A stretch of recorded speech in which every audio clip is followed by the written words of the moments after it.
Jesus. खुदावन, आज जितने लोग ऑनलाइन हैं राइट नाउ, तेरा पवित्र आत्मा उनको टच करे, जितने इस वचन को सुन रहे और जो सुनेंगे खुदावन, दोनों सेम न रहें। तेरा पाक रू एक एक जन को छुए खुदावन, तेरा पाक रू इनको वचनों की गहराई से भरे खुदावन, और ये सेम न रहें। यीशु मसीह के पवित्र नाम में बंधनों को खुदावन तोड़े, इनकी हदों को बढ़ाए। ये वचन, ये गहराई, ये बाइबल टीचिंग इनकी जिंदगी को सेम न रहने दे, प्रभु यीशु मसीह के पवित्र नाम में, आमीन आमीन आमीन। God bless you all. खुदावन का आत्मा आपको बरकत दे। आपका मैं स्वागत करता हूं खुदावन की प्रेजेंस में, रोज की रोटी एवरीडेज मन्ना प्रोग्राम में। ये प्रोग्राम आपके लिए ब्लेसिंग है, मेरे लिए भी ब्लेसिंग है, क्योंकि जो वचन की जो गहराई है, जो टीचिंग है, आप रोज ले रहे हैं। आगे आप संडे और थर्सडे उसको ग्रहण करते थे, अब आप रोज उसको ग्रहण कर रहे हैं। आप ऑलरेडी ब्लेस्ड हैं यीशु के नाम में। राइट नाउ अब्राहम की परीक्षा के बारे में हम बात कर रहे थे। सेकंड पार्ट आज है कि उत्पत्ति 22 उसका 1 से लेके 19 आयत तक आपने उसको पढ़ा था। आज मैं जो सेकंड पार्ट की शुरुआत करूंगा उसको मैं 12 आयत से पढ़ूंगा। तब दूत ने कहा, उस लड़के पर हाथ मत बढ़ा, ना उससे कुछ कर, क्योंकि जो मुझसे अपने पुत्र वरन अपने इकलौते पुत्र को भी रख नहीं छोड़ा, इसलिए मैं जान गया हूं तू परमेश्वर का भय मानता है। तब अब्राहम ने आंखें उठाई और क्या देखा, उसके पीछे एक मेढ़ा अपनी सींगों से झाड़ी में फंसा हुआ है। अतः अब्राहम ने जाकर उस मेढ़े को लिया और अपने पुत्र के स्थान पर उसे होम बलि करके चढ़ाया। परमेश्वर अब्राहम को बोलता है, अब्राहम अब्राहम। बोलता है, क्या आज्ञा? उसने कहा, अपने बेटे को कुर्बान कर दे मेरे लिए। वो सुबह उठा, 2 सेवक लिए, गधे लिए, होम बलि की लकड़ी चीर ली। आप जानते जहां पर अब्राहम जा रहा था वो पहाड़ के ऊपर जा रहा था। तो वहां पर आपने नोटिस किया होगा, जब वो कुर्बानी दे रहा था, जब दूत ने कहा मत कर, मैं जान गया हूं तुम मुझसे प्यार करता है, खुदा का भय मानता है। वो तीसरा दिन था जब वो वहां पर पहुंचे। परमेश्वर जैसे लगता है कि बड़ी बड़ी बातों की चिंता में रहता है, वो ठीक है, लेकिन वो छोटी से छोटी आपकी बातों की चिंता में भी रहता है। ये बात मैं बहुत दिनों से आपको समझा रहा हूं कि वो आपकी छोटी से छोटी सोच, आपकी थिंकिंग, आपकी फीलिंग को भी देखता है। यहां पर अब्राहम को जब परमेश्वर ने बोला तो अब्राहम ने अपने घर वालों से, अपने लोगों से सलाह नहीं की। परमेश्वर ने अब्राहम को देख लिया कि ये अपनी बरकत से इतना प्यार करने लगा है कि इसका पहला जो स्थान है वो मैं नहीं हूं, वो इसहाक बन चुका है। और बाइबल कहती है कि जब वो इसहाक को बलि दे रहा था और उसके बीच के 2 दिन, जब तीसरे दिन वो उस पहाड़ पर बलि देने के लिए पहुंचे थे, वो 2 दिनों ने अब्राहम को सेट कर दिया। वो प्रेम जो उसका परमेश्वर के साथ था वो फिर से जागृत हुआ और उसे मालूम हुआ कि इस दुनिया में सब कुछ टेम्परेरी है, लेकिन खुदा और उसका इटर्नल लाइफ, उसका अनंत जीवन ही परमानेंट है। ये सोचकर कि परमेश्वर फिर से इसहाक को जीवित कर देगा, मुर्दों में से जिला देगा, उसने मन में फैसला कर लिया कि वो उसको कुर्बान करेगा। वचन कहता है, जब वो कुर्बान करने के लिए जा रहा था तो उसने होम बलि की लकड़ी चीर कर अपने सेवकों पर लाद, अपने गधों पर लाद दी थी और वहां पर गया। और जब सेवकों को नीचे छोड़ दिया पहाड़ पर कि हम ऊपर जाके कुछ दंडवत करके आते हैं, लकड़ी अपने बेटे पर लाद दी और छुरा और अग्नि लेकर चल पड़े।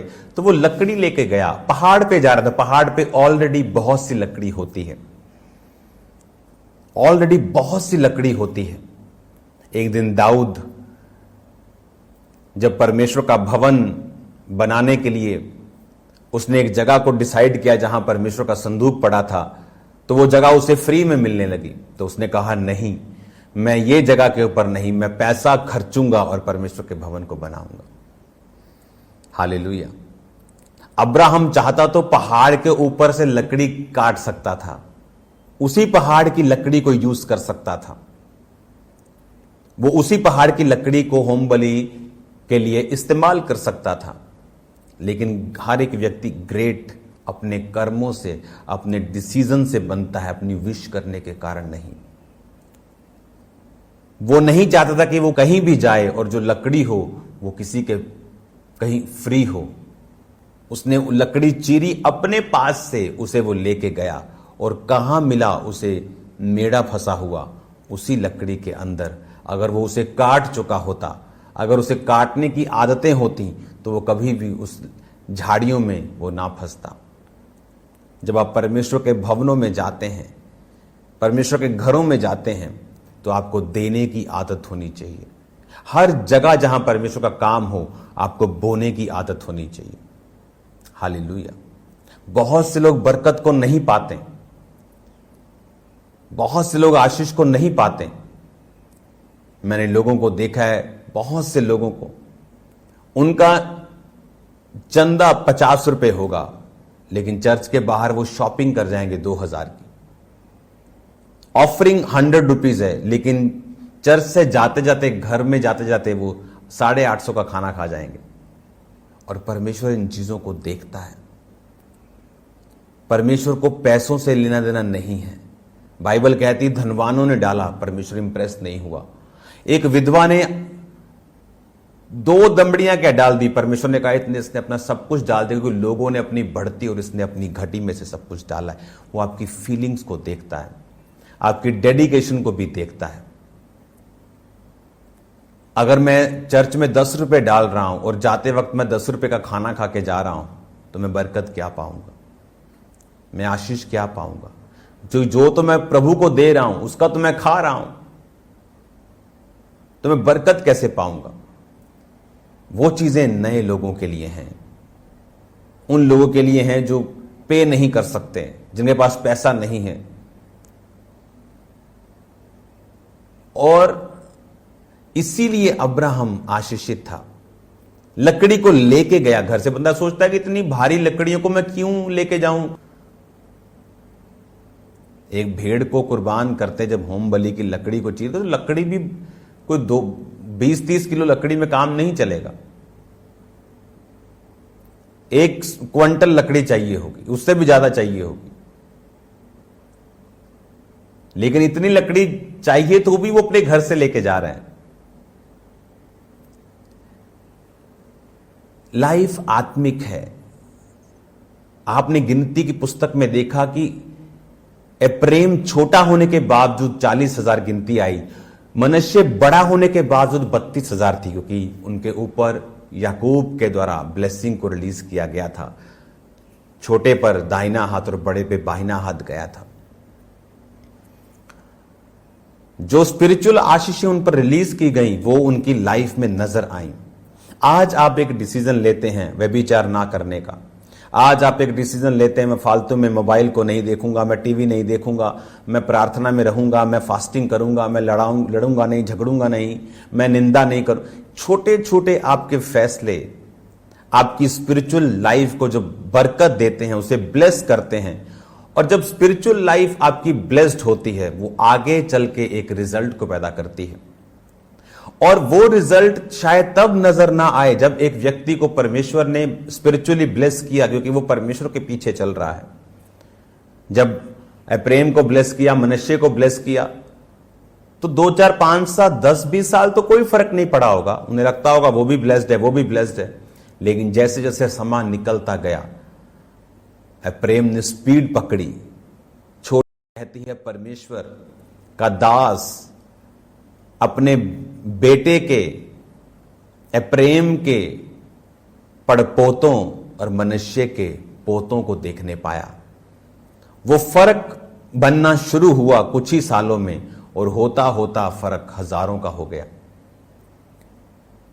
लाइफ स्पिरिचुअल है। आज आप जो चीजें कर रहे हैं, जो सही फैसले आप ले रहे हैं, वो किसी भी चीज का हो, वो प्रेयर का हो, वो बाइबल रीडिंग का हो, वो चर्च में जाने का हो सकता है आज जब दूसरे लोगों के साथ आप अपनी लाइफ को कंपेयर करें तो आपको कोई फर्क नजर ना आए, लेकिन वो फर्क पड़ेगा जब स्पिरिचुअल ब्लेसिंग्स को आपकी लाइफ के ऊपर चर्च में रिलीज किया जाता है, जब आपके ऊपर बोला जाता है, तो शायद अभी शारीरिक कंडीशन आपकी ना बदली हो, दूसरे लोगों के समान ही हो, लेकिन एक समय आएगा जब बदलाव शुरू होगा, और जब वो बदलाव शुरू होगा आप सेम नहीं होंगे। आपको लाइफ स्पिरिचुअल रीति के साथ चलानी है। आमीन।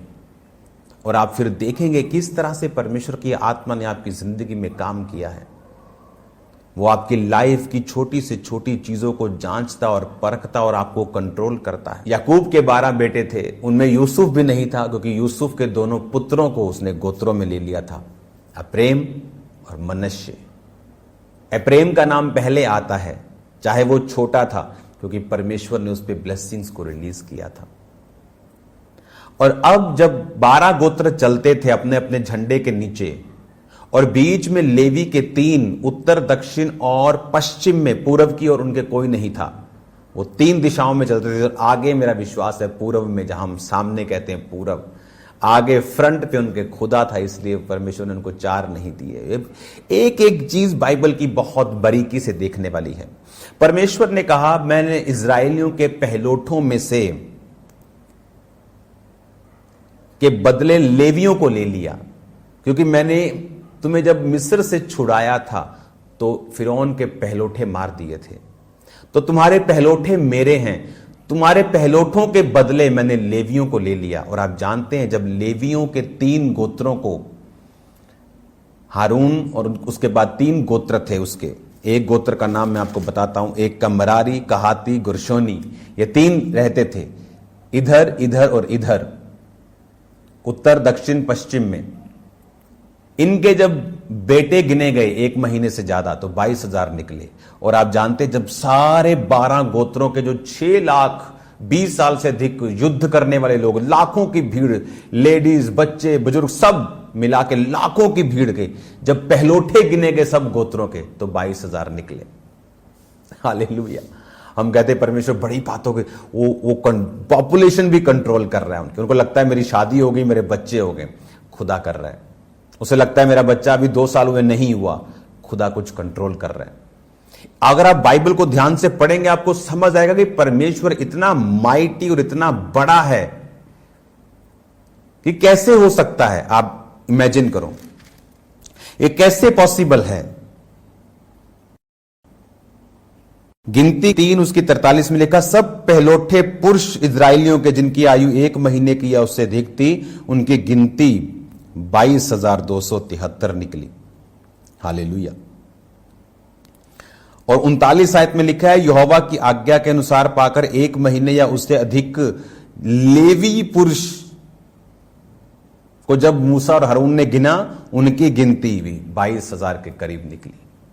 लेवी पुरुष जो बीच में रहते थे, गोत्र इजराइल जो साइड पे रहते थे, उनके पहलोठे यानी बड़े बेटे 22,000, इनके सारे पुत्र, सारे मेल चाइल्ड 22,000। हालेलुया, तारीफ करो जोर से खुदाबंद। वो इतना वो बारीकी में चलने वाला परमेश्वर, उतना कंट्रोल में रखने वाला परमेश्वर आपने कभी नहीं देखा होगा। हैरानगी होती जब आप क्योंकि बाइबल स्टडी में ये बातें बताई जा सकती हैं। जब आप बाइबल स्टडी में हम बैठते हैं, आराम से टाइम है मुझे आपको बताने का, तो ये गहरी बातें आपको बताई जा सकती हैं कि किस तरह से परमेश्वर हर एक चीज को कंट्रोल में रखता हुआ आपकी लाइफ को आगे लेके जा रहा है। उसको आपके फाइनेंस की चिंता है, आप अपना सब कुछ उसे दे दो, किसी चीज को रखो मत। उसे ऐसा नहीं लगना चाहिए कि ये पैसों से ज्यादा प्यार करता है, क्योंकि जब ऑफरिंग बोने का टाइम है आप पीछे हटते हैं। उसे नहीं लगना चाहिए कि इसे अपनी सेहत से प्यार है, इसे टाइम से प्यार है, बिजनेस से प्यार है, कि जब सुसमाचार सुनाने का टाइम आता है, ये बिजनेस का कारण बोलता है पत्नी को तू चली जा। एक समय आता है जब आपको निकलना है, एक टाइम आता है आपको परमेश्वर को बताना है कि आपकी लाइफ के लिए सबसे इंपॉर्टेंट आपका सुसमाचार देना, आपकी परमेश्वर की सेवा है। उसकी डेडिकेशन में जो सेवा जो आप परमेश्वर के दिल से करते हैं, आपको बताना है परमेश्वर को। और राइट नाउ जो आपने पढ़ा कि इजरायली 12 गोत्र के पहलोठे 22,000, लेवी के सारे मेल बच्चे सब लड़के 22,000। इमेजिन करो, इतना वो बारीकी से काम करने वाला परमेश्वर वो आपका चरवाहा है। क्या वो आपको छोड़ देगा? आपको क्या लगता है आपके फाइनेंस की वो चिंता नहीं करता? आपको क्या लगता है आपके बिजनेस की, आपके बच्चों की, आपकी सेहत की, आपके मेंटल हेल्थ की वो चिंता नहीं करता? उसे हर चीज का पता है और वो आपको सेम नहीं रखेगा यीशु मसीह के नाम में। जब आप उसके पीछे चलेंगे, लाइफ को स्पिरिचुअल बनाएंगे, खुदावंद के वचनों को अपने जीवन में बोलेंगे, आप प्रेम की तरह ही बढ़ेंगे, उसका फेवर आपके ऊपर रहेगा। अपने हाथों को उठाओ, आज शाम को खुदावंद की प्रेजेंस में प्रार्थना पहाड़ की प्रेयर में आप सेम नहीं होंगे। मैं आपको सलाह देना चाहता हूं, परमेश्वर का दास होने के नाते, रात की प्रेयर के लिए इनवाइट करो लाखों लोगों को, वो सुने और बरकत को पाएं। आप देखेंगे लोगों की लाइफ में काम होता, उनको बचता हुआ, साल्वेशन में आता हुआ। आज मैं देख रहा हूं बहुत से नए लोग इस प्रोग्राम को सुन रहे, अपने हाथों को उठा के मेरे साथ प्रार्थना करें, प्रभु यीशु मैं पापी हूं, मुझे माफ करें, मेरे जीवन में आए, मैं आपको अपना उद्धार करता, अपना परमेश्वर ग्रहण करता हूं, करती हूं, मेरे जीवन में आए यीशु मसीह के नाम में, आमीन।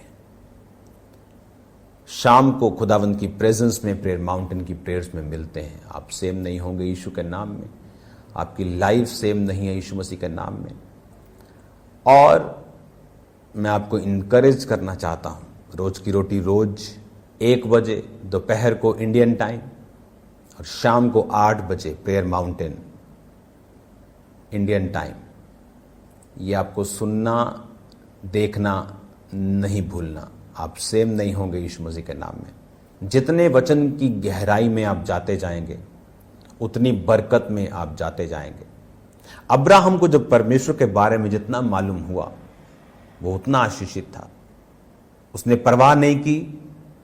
आप जानते परमेश्वर अब्राहम से क्यों खुश हुआ?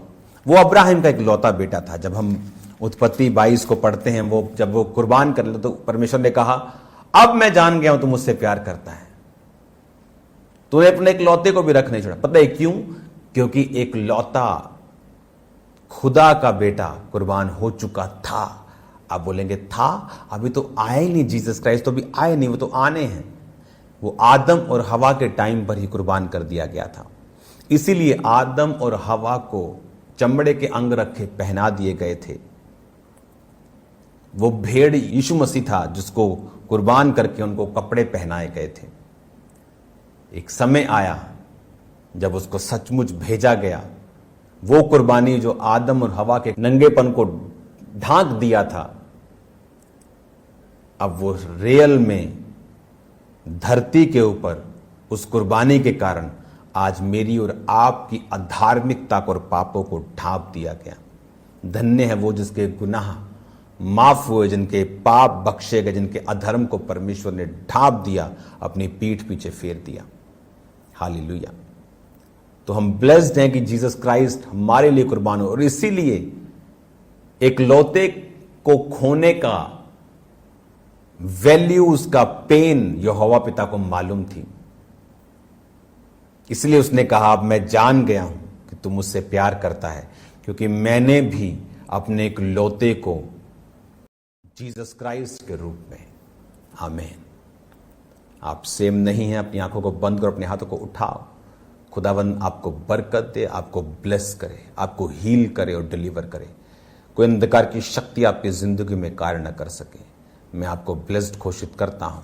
प्रभु यीशु मसीह के पवित्र और सामर्थ्य नाम में चंगाई की घोषणा करता हूं, आपकी लाइफ के ऊपर, आपकी डेस्टिनी के ऊपर, आपके फाइनेंस के ऊपर, प्रभु यीशु मसीह के नाम में। आमीन। हमारा ये विश्वास है कि